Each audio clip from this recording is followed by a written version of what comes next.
നമസ്കാരം. നിയമസഭയിൽ പ്രതിഷേധം നടക്കുന്നതിനിടെ പ്രതിപക്ഷ നിരയിലേക്ക് രോഷാകുലായി നീങ്ങിയ മന്ത്രി വി ശിവൻകുട്ടിയെ മുഖ്യമന്ത്രി തടയുന്ന ചിത്രം രാഷ്ട്രീയ കേരളത്തിന് കൗതുകമാകുന്നു. പ്രസംഗത്തിനിടെ തന്റെ സീറ്റിനരികിൽ കൂടി പ്രതിപക്ഷ നിരയിലേക്ക് പോകാൻ ശ്രമിച്ച ശിവൻകുട്ടിയെ മുഖ്യമന്ത്രി കയ്യിൽ പിടിച്ച് പിന്നോട്ട് വലിച്ചു. തുടർന്ന് ശിവൻകുട്ടി സീറ്റിലേക്ക് മടങ്ങി. ഈ ചിത്രമാണ് ഇപ്പോൾ സോഷ്യൽ മീഡിയയിൽ വൈറലാകുന്നത്. UDFന്റെ ഭരണകാലത്ത് KM മാണി ബജറ്റ് അവതരിപ്പിക്കുന്നതിനിടയിൽ സഭയിൽ നടന്ന കയ്യാങ്കളിയിലും ശിവൻകുട്ടി പ്രതിയാണ്. 2015 മാർച്ച് 13-നാണ് ഈ കയ്യാങ്കളി ഉണ്ടാകുന്നത്. ബാർക്കോഴയിലെ പ്രതിപക്ഷ പ്രതിഷേധം അന്ന് അതിരുവിട്ടു. സ്പീക്കർ ഡയസിലെ കസേരയടക്കം വലിച്ചെറിഞ്ഞുകൊണ്ട് ഡയസിൽ മുണ്ട് മടക്കി കുത്തി ശിവൻകുട്ടി നടന്ന നടത്തം ഇന്നും സോഷ്യൽ മീഡിയയിലെ മിന്നും താരമാണ്. സഭയ്ക്ക് 2.20 ലക്ഷം രൂപയുടെ നഷ്ടമുണ്ടായി എന്നാണ് കേസ്. സുപ്രീം കോടതിയെ പ്രതികൾ സമീപിച്ചുവെങ്കിലും കേസ് റദ്ദാക്കിയില്ല. ഈ കേസിന്റെ വിചാരണ ഇപ്പോഴും നടന്നു വരികയാണ്.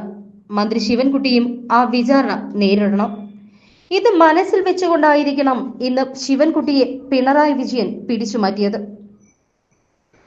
ഭരണപക്ഷ MLA-മാരെ പോലും ഞെട്ടിച്ചുകൊണ്ട് സഭയിൽ വി ജോയിയുടെ രോഷപ്രകടനം 15ാം കേരള നിയമസഭയുടെ 12ാം സമ്മേളനത്തിന്റെ ആദ്യ ദിനം സംഘർഷത്തിന്റേതായിരുന്നു.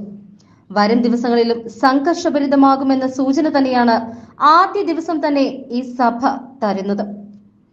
സ്പീക്കർ AM ഷംസീറിന്റെ മുന്നിൽ ബാനറുമായി പ്രതിപക്ഷാംഗങ്ങൾ പ്രതിഷേധിക്കുന്നതിനിടയിലാണ് മാത്യു കുഴൽനാടൻ MLA ഡയസിലേക്ക് കയറാൻ ശ്രമിച്ചത്. ഇതോടെ സമീപത്തുണ്ടായിരുന്ന വാച്ച് ആൻഡ് വാർഡ് അദ്ദേഹത്തെ തടഞ്ഞു. തുടർന്ന് കൂടുതൽ പ്രതിപക്ഷ MLA-മാർ എത്തിയതോടെ ബലം പ്രയോഗിച്ച് വാച്ച് ആൻഡ് വാർഡ് തടയുന്ന സ്ഥിതിയുമുണ്ടായി. ഇതിനിടെ സ്പീക്കർ കാര്യോപദേശക സമിതിയുടെ 14ാമത് റിപ്പോർട്ട് മേശപ്പുറത്ത് വെക്കാൻ മുഖ്യമന്ത്രിയെ ക്ഷണിച്ചു.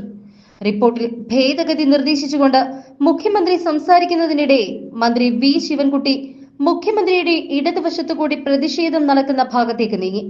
പ്രസംഗിക്കുന്നതിനിടയിൽ ഇത് ശ്രദ്ധയിൽപ്പെട്ട മുഖ്യമന്ത്രി പ്രസംഗം നിർത്താതെ തന്നെ ശിവൻകുട്ടിയുടെ കയ്യിൽ പിടിച്ച് പിന്നോട്ട് വലിച്ചു. മുഖ്യമന്ത്രി നൽകിയ സൂചന മനസ്സിലാക്കിയ ശിവൻകുട്ടി തിരികെ സീറ്റിലേക്ക് മടങ്ങി. ഇനിയൊരു പ്രശ്നം ശിവൻകുട്ടി ഉണ്ടാക്കരുത് എന്ന ചിന്തയിൽ തന്നെയായിരുന്നു മുഖ്യമന്ത്രിയുടെ പെട്ടെന്നുണ്ടായ ഈ ഇടപെടൽ. ഈ സമയത്തും പ്രതിപക്ഷം ബാനറുമായി സ്പീക്കറുടെ മുന്നിൽ മുദ്രാവാക്യം വിളിയുമായി പ്രതിഷേധം തുടർന്നു. ഇതോടെ ഭരണകക്ഷി അംഗങ്ങൾ മുഖ്യമന്ത്രിയുടെ ചുറ്റും വട്ടം കൂടി നിന്നു. പ്രതിഷേധം ശക്തമാകുന്നതിനിടെ സഭ പിരിയുന്നതായി സ്പീക്കർ അറിയിക്കുകയായിരുന്നു. എന്തായാലും പ്രതിപക്ഷ പ്രകടനത്തിൽ അരിശം മൂത്ത വി ശിവൻകുട്ടിയെ മുഖ്യമന്ത്രി അവിടെ തടഞ്ഞില്ലായിരുന്നുവെങ്കിൽ വീണ്ടും ഒരു 2015 കൂടി ആവർത്തിക്കപ്പെടുമായിരുന്നു.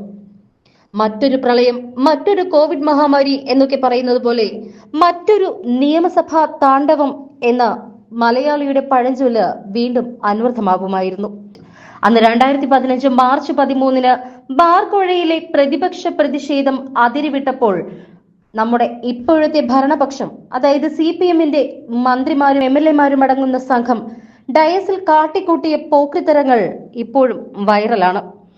അന്ന് ഡയസിൽ കയറി താണ്ഡവമാടിയ ശിവൻകുട്ടിയാണ് ഇന്ന് കേരളത്തിലെ വിദ്യാഭ്യാസ മന്ത്രി എന്നുകൂടി ഈ അവസരത്തിൽ ഓർക്കേണ്ടിയിരിക്കുന്നു.